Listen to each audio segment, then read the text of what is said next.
Hello, Bobby Bones. I'm not sure that my ex knows what it means to be an ex. After what I thought were 4 great years, she dumped me out of the blue, saying she wasn't growing enough. Turns out there were 3 or 4 other guys out there she was growing with.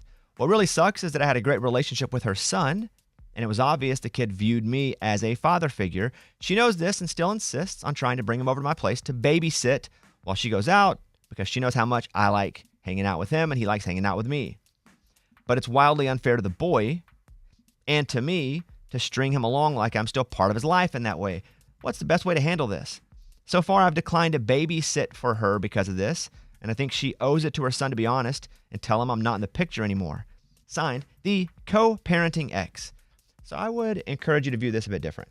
And I'll just speak from someone who only had a mom for a lot of my life, or only had a grandma for a lot of my life. When my mom was gone and my grandma was raising me and she adopted me. There were, I'll say, father figures that stepped in for 2, 3, 6 years at a time. If it was my youth director at church, if it was my football coach, Coach Gandalf, if it were my best friend in high school's dad, whose name was Jerry, if it weren't for those guys to hop in and go, hey, I got you, I'll be a father figure for a while, I would have had nothing. So it wasn't about there being a replacement dad or someone stringing me along. But I'm very lucky that these men knew the situation that I was in and made it a priority to them to make sure that I at least had someone like that I could lean on. So I would encourage you to not look at it like you're the substitute dad. Now, she may just be using you for that.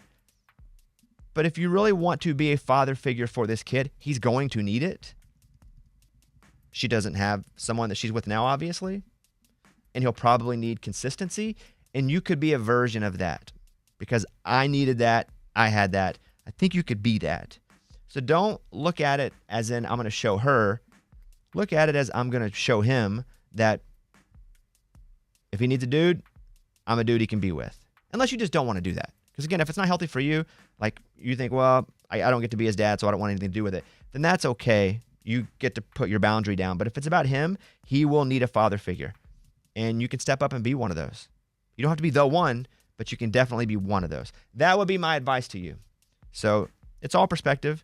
And mine is I'm very lucky for people like you, the co-parenting ex, that were there for me. So take that and do what you want. But I do say if it's just not for you, you set a boundary and say no thanks. But don't feel like you have to be his dad. You can just be a part of his life in that role. All right, boom. I just fixed that. I love fixing a problem. Love fixing a problem. All right, there you go. Close it up.